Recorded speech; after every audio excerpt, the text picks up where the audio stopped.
Tu cerita orang kaya naik kereta, driver duduk bawa di depan,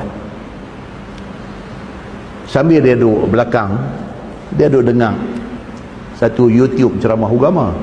Orang kaya ni, ustaz dalam tu duduk cerita, suruh orang derma kat dia lah, macam tu.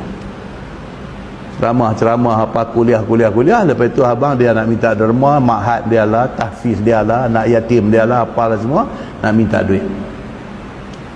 Orang kaya hak duduk belakang kereta ni, dia kata kat driver dia, dia kata, tengok dia, aku malas nak dengar ni ceramah-ceramah agama ni. Dia kata puak-puak ni, dia kata last kali nak minta duit kita. Dia persepsi dia, puak ni dia kata tak ada lain. Last kali dia nanti cerita dia ada tabung, dia suruh bawa duit, dia semua karut dia lah. Lepas itu dia kata kat driver dia, cerita tuan-tuan jangan ada buat serius sangat ni, buat ada cerita ni, bukan hadis Nabi, bukan dalam Quran apa pun, cerita orang tak main. Okay? Dia kata kat driver dia kata aku benda-benda ni semua aku tak percaya. Aku geng-geng ustaz geng ni tambah duk kaki minta derma ni, aku tak percaya. Nak duit, usaha, kerja, cari sendiri, jangan duk harap orang bagi duit. Dia kata begitu. Dia kata lagi kat driver dia kata aku harta aku ada banyak ni, dia kata ni, macam mana aku nak bawa semua, aku mati suruh nak bawa semua, tak mau nak tinggal bagi kau orang. Dia kata begitu. Aku tak mau bagi, kata, aku susah payah kerja, aku nak dapat macam yang aku dapat lah ni, hantar berapa punya susah. Dia kata ingat senang kan nak jadi macam aku lah ni, ingat senang kan, senang-senang dia main minta duit kat aku.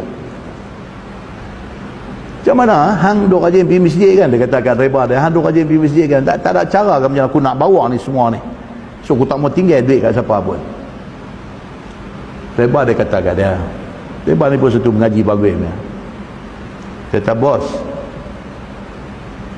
duk pergi umrah apa semua, bos macam mana bos bawa duit Malaysia ke pergi? Kata apa hang, dia kata pergi sana kena tukar rial lah, dia kata. Betul, habis macam bos duk pergi London apa semua, macam mana bos bawa duit apa? Pergi sana kena pakai pound lah. Bawa duit ringgit siapa nak tengok hang, dia kata. Sana sebelum pergi kita mau pergi money changer, mau duk tukang, dia kata bawa pound pergi. Habis macam Singapura dekat kita ni, macam Singapura sama lah, ingat Singapura dekat dengan kita boleh duk pakai duit Malaysia, tak pandang lah duit Malaysia ni.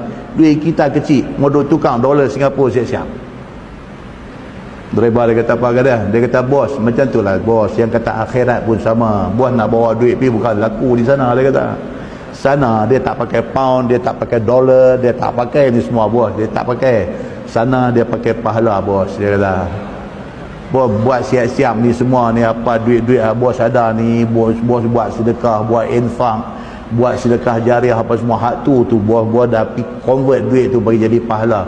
Akhirat esok bos dia nanti pakai yang tu ya, sana currency sana bos dia pakai pahala ya. Driver cakap lu betul kat dia. Oh dia dengar gitu ya, macam tu lah. Dia kata bosnya bos main-main bos, dia kata bos bawa pi ni segala pi sana tak laku bos, dia kata jadi macam RM2 pi negeri lain, dia semua nak pakai currency dia.